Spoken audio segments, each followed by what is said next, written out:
Bueno, como mencionábamos al principio del programa, se cumplieron 100 años del nacimiento de María Luisa Bember. Y vamos a tratar de recorrerlo más de forma completa, si eso es posible. Si eso es posible. Todo lo que esta mujer, directora, militante feminista, significó o significa para nosotras. Primero que nada, el mismo día que... A ver, ¿cuál es el contexto del hogar de María Luisa Bember, no? Digo, ¿dónde nace? Ella nace con pocas generaciones de distancia de Otto Bember, que es el fundador de la cervecería Quilmes. Y algo que a mí me llama la atención y que es una de las cosas con las que ella va a romper, y justamente ahora me parece importante por algo en particular, pero María Luisa Bember no recibió educación formal, justamente por ser mujer. Es importante que ella haya nacido en una cuna medio de oro, ¿no? Como esto de ser de clase alta directamente, es decir, rodeada de una alta sociedad. Privilegios, sí, ¿no? Aún dentro de lo que significaba ser mujer en esa época. Exacto. Era una familia adinerada y de clase social, digamos, alta y demás. Digamos, no era una familia de clase media. Era directamente, estaba como codeándose con gente de mucho dinero. Topísima. Top. Sí. Entonces, eso ya hace como algo interesante, porque todo lo que va a pasar después es algo que ella va a tener que romper de su raíz y de su infancia. Bueno, ella no recibe educación formal y eso me parece interesante porque no sé si estuviste viendo que se estuvo discutiendo sobre la educación formal y universitaria, en tanto la universidad como un espacio patriarcal. Ok. Y me parece interesante porque, digo, el debate me parece que no estaba muy bien planteado, porque era como, bueno, da que estemos yendo a la universidad si somos mujeres y la universidad es patriarcal, ¿no? El mundo es patriarcal, si no nos tendríamos que morir todas, chicas. Claro. No funciona así. Había como una respuesta que era, no, sí, tenés razón, mejor reservémonos a la cocina, claro, que es un lugar donde nadie nos va a venir a disputar un espacio, ¿no? Exacto, lo que estamos tratando de hacer es ganar espacios, no autoexcluirnos, ¿no? Entonces, digo, me parece que esta vuelta de rosca que a veces tienen los feminismos, ligada a un montón de cosas del contexto, parece como muy loco como una mujer como María Luisa Bember, que nace en 1922, en ese momento no había recibido educación formal, y eso es algo con lo que ella va a tener que vivir y algo que a ella la va a marcar de alguna manera. Y que de nuevo igualmente no deja de ser, como bien marcabas, una persona que no recibe educación formal dentro de un contexto de sociedad alta, en donde no recibir educación formal no significa no acceder a un montón de conocimiento. O sea, seguía teniendo acceso y seguía no teniendo hambre, por ejemplo, ¿no? Literal. Que no es lo mismo que una persona que no recibe educación formal porque no tiene los recursos para ello. Exactamente.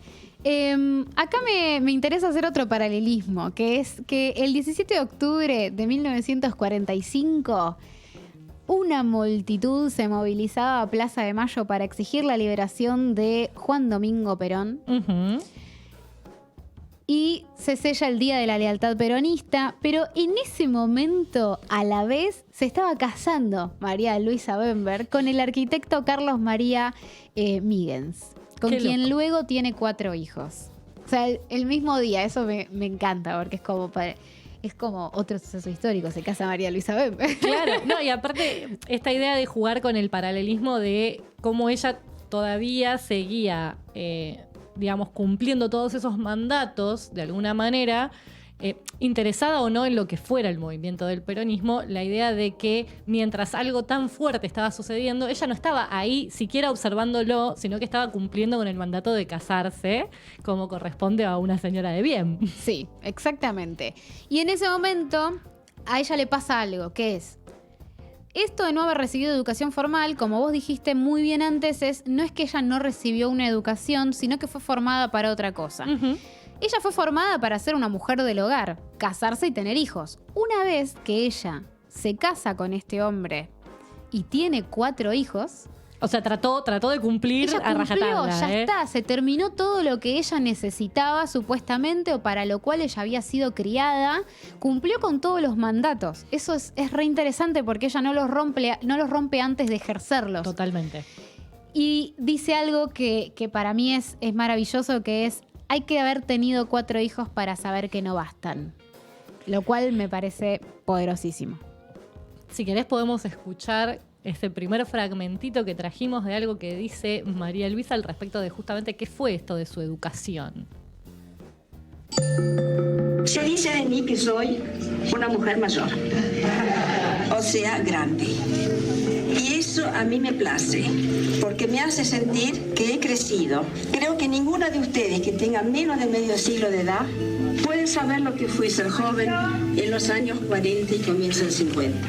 Y no voy a entrar a enumerar los códigos patriarcales que maniataron a las mujeres intelectualmente, emocionalmente, sexualmente. Increíble. Divina. Increíble, sí, sí. Entre los años 1966 y 73, durante la dictadura que había derrocado a Ilía, sucedía otra cosa con la que María Luisa Bember tenía relación. Que es la primera agrupación feminista de nuestra historia, de la historia de nuestro país. La Unión Feminista Argentina, la UFA. Me encanta que se llame UFA. Sí, fascina, porque tiene todo que ver, aparte. Tiene como todo que ver. Hay una expresión de basta, ¿no? Como de qué bajón Ufa. todo esto. En 1970 se da y es fundada por María Luisa Bember y Gabriela Christeler.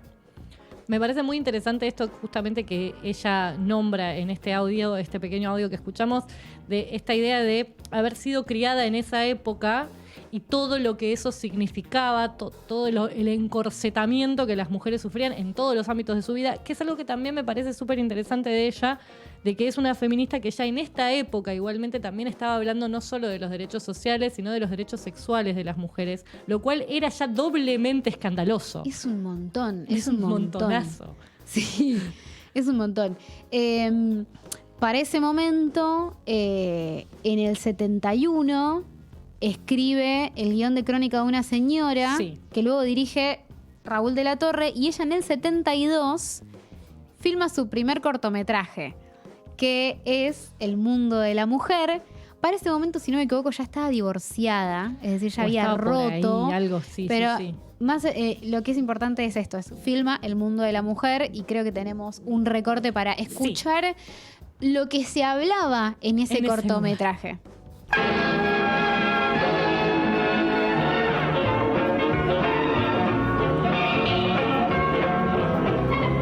Femimundo Sociedad Anónima organiza la primera muestra internacional de la mujer y su mundo.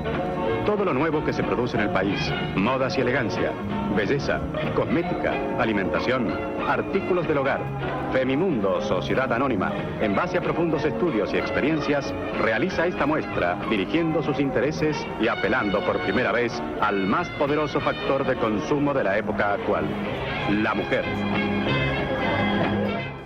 El máximo factor de consumo acá. Tantas cosas discutibles de esto que Sí, acabamos de sí, escuchar de sí. Femimundo, porque Sí. justamente tiene que ver con esto de apelar a la mujer, no solo desde los mandatos sociales que ya estaban impuestos sobre ellas, ¿no? La moda, la cocina, las cosas para el hogar, sino por el hecho de que es un agente de consumo. Sí. O sea, es todo tan terrible. Es todo muy tremendo, porque le vendemos a la mujer lo que queremos que ella Que sea, ella y ella sea. lo va a comprar.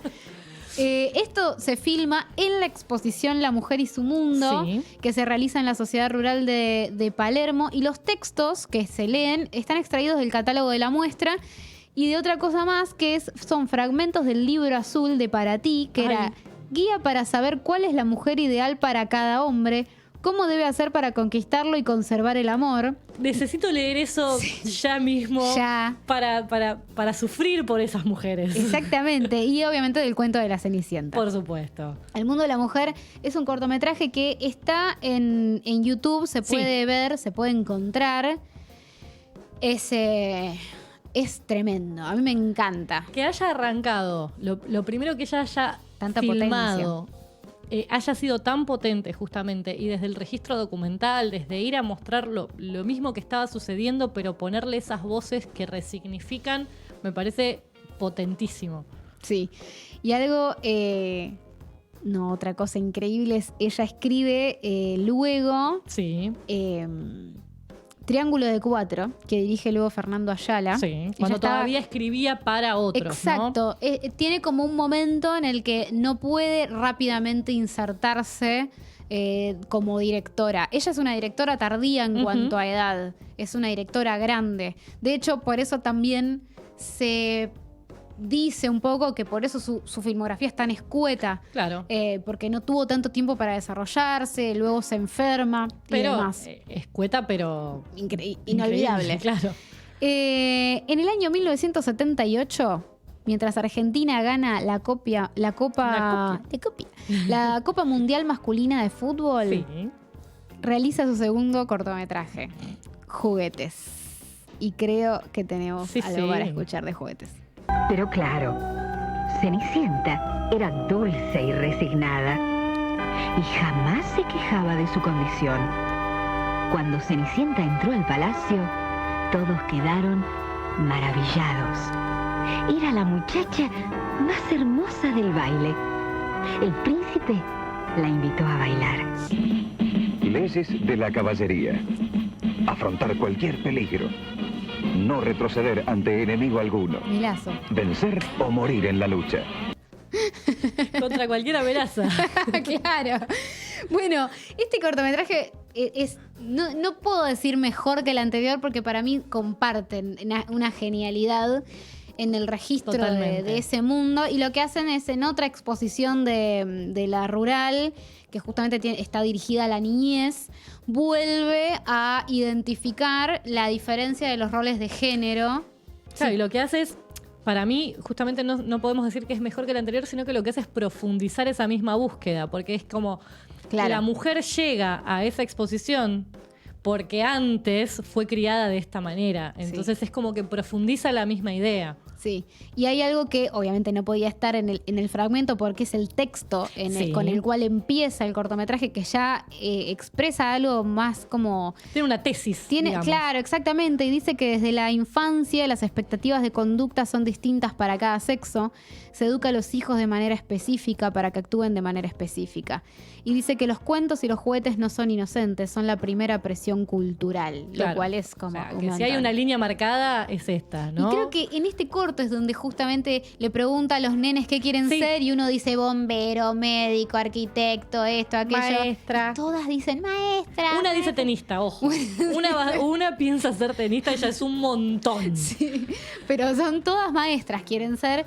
Y eso es increíble. Y está dedicado este cortometraje, que para mí es una cosa que, mira, lo digo y me emociona, que es a Bárbara con esperanza, firma. Y a mí me encanta porque ella está como trabajando en pos de un futuro, ¿no? Totalmente. No solamente queriendo registrar y representar lo que sucedía, sino querer romperlo, Ahí ¿no? está el alma de la militancia también, Sí. ¿no? La idea de que esto sirve, esta observación no sirve para la pura queja, sino para poder generar un cambio. Exactamente, exactamente. Bueno, después tenemos su ópera prima, que es Momentos, ¿sí? Que empieza en 1981. Forma parte de una trilogía sobre las mujeres de clase media. Me encanta porque justamente logra empezar a acercarse al cine desde un mundo que es el que más conoce de alguna manera. Si bien ella todavía es clase alta, un Sí. poco más acomodada, y por ahí se va a ver más en Miss Mary, Sí, ese exactamente. tipo de sociedad, empieza a hablar de mujeres que están de alguna manera en un lugar cómodo, entre comillas, para lo que correspondería a esa sociedad, pero que por algo no terminan de encajar o algo las saca de ese eje. Claro. Sí, y aparte ella dice algo que se puede ver en algo. No hay mucho archivo de Bember, Ujú. eso es una lástima. Pero los documentales que estuvieron saliendo, como Sí. Un sueño hermoso o El eco de mi voz, recuperan bastante material y hay muchas cosas de las que ella hablaba, y hablaba justamente sobre los personajes femeninos. Totalmente. Y cómo eran las películas dirigidas por varones. Y es muy interesante entonces después cómo trata a sus mujeres. Y en realidad toda esta primera parte, sobre todo, tiene una carga autobiográfica súper importante, porque ella va a hablar casi desde lo que le sucedió. Como desde su propio quiebre en algún punto. Exactamente, ahí también está justamente Señora de Nadie, que ella justamente después de separarse se decía a sí misma Señora de Nadie. Claro, porque ya no es señora de su marido. Exacto. Y dice algo sobre el oficio ya de dirigir, justamente con un largometraje en sus espaldas, que para mí es recontra representativo, que tiene que ver con esto de: sabía que si mi película salía mal, no iban a decir qué bestia la Bember, como qué mala directora la Bember, claro. Sino que iban a decir: ¿no ven que las mujeres no sirven para hacer cine? Y ella dice que sabía que en esa volteada iban a caer millones de mujeres inocentes. El peso de la representatividad, esto que hablábamos de si todavía no existen mujeres haciendo cine o mujeres dirigiendo, cualquier mujer que aparezca a ejercer ese rol empieza a ser de alguna manera representativa del género, ¿no? Y termina cumpliendo un rol, digamos, demasiado a veces pesado para lo que una sola puede llevar adelante. Sí, exactamente. Y tiene que ver con esto de es una por todas. Exacto. ¿No? Como es representativo. ¿No? Bueno, si esta dirige mal es porque ninguna sirve, ¿no? Como una No, cosa. pará, puede ser mala directora, como cualquier mal director que tenemos 28.000. Que hay miles de millones, No, claro. que hay miles y miles y miles. Y en ese momento pasa algo que ella tiene que dirigir. Bueno, están pasando cosas. Pasan cosas raras del otro lado. Pero No hagamos vamos caso en porque ese momento si no- no vamos a desviarnos. Pasa algo que ella también tiene que empezar a defender el rol de su militancia, porque ella se asume feminista. Total. Y tiene que defenderse. O sea, y tiene que defender en público algo que ella básicamente está haciendo casi sola. Y pensemos que si hoy decir feminismo está como contrariado a un montón de posturas muy agresivas, hay que imaginarse que en ese momento era algo tremendo. Y además viniendo de una mujer que había roto todas las expectativas que se tenía de ella, que lo había hecho de grande y que se había animado a distanciarse de todo lo que ella conocía de alguna manera. Totalmente. Y no sé si podemos escuchar justamente uno de esos momentos en los cuales ella tiene como que explicar qué es el feminismo, justificar el feminismo en la televisión. Ser machista es ser fascista. Ser feminista es ser antifascista. Es decir, el día que desaparezca el machismo, el día que desaparezca esa mirada tan determinadas para con las mujeres y que se las mire de igual a igual. Sí, vos decís las cosas sobradoras, ¿no? Muere, no existe ya más. Adiós, gracias. Eso es un momento, es el pasaje, terminamos con la era patriarcal, estamos terminándola y estamos empezando, yo no lo voy a ver porque es lento como movimiento históricamente hablando, pero el siglo que viene yo creo que las mujeres y los varones estarán en pie de igualdad y entonces el feminismo ya morirá. Increíble, la amo. La amo. No hay nada más para decir sobre eso. Y espero que tenga razón, ¿no? Porque, bueno, todavía Sí, no llegamos sí. ahí, pero espero Sí. que tenga razón. Agradezco que María Luisa no esté viviendo igual mucho del feminismo falopa. Un montón de las cosas que están pasando, hay, porque se estaría revolcando. Sí, O no. esas que dicen que el feminismo es algo nuevo. Claro, Ay, sí, nació ayer el feminismo. Sí. Así que sí, tal cual. Así que de alguna manera. Bueno, y como para entrar como en otra etapa de María Luisa, tenemos Camila. Ay, por favor. Camila, Retorno de la Democracia, año 1983. Cuenta la historia de Camila O'Gorman y Uladislao Gutiérrez durante los tiempos rosistas. Y es, primero que es una película nominada en ese momento al Oscar como mejor película extranjera. O sea que ya de por sí ahí obtuvo el Un reconocimiento, reconocimiento. en ese mismo momento, lo cual justamente no es fácil. Claro, un reconocimiento contemporáneo. Exacto. Esta película para mí es una locura. Yo la amo fuerte. No puede ser. Porque va a hablar justamente sobre. Va a hablar sobre la aristocracia y va a hablar sobre la religión, sobre las instituciones. Va a hablar de una historia de amor entre esas instituciones de alguna manera. Va a hablar sobre los mandatos y sobre el deseo femenino. Exactamente, porque hay algo que es que esta historia, que es una historia, digamos, real. Que sucedió, el fusilamiento de Camila O'Gorman y Uladislao Gutiérrez, sucedió, pero la historia estaba contada desde un lugar de un cura Ujú. que seduce a una niña, como que era Camila, y ellos, bueno, luego se van a fugar. Lo que hace María Luisa Bember es poner el deseo y la seducción en Camila Oberman. Sí, la transforma en un personaje activo, justamente, en lugar de un personaje pasivo. Exactamente, exacto. Luego en el 86 viene Miss Marie, que justamente vos la mencionabas antes. Esto sí, ahí sí se va a meter de lleno con la vida en la aristocracia y va a tratar de hablar un poco sobre lo que le pasaba a ella. Sobre esa vida con institutrices,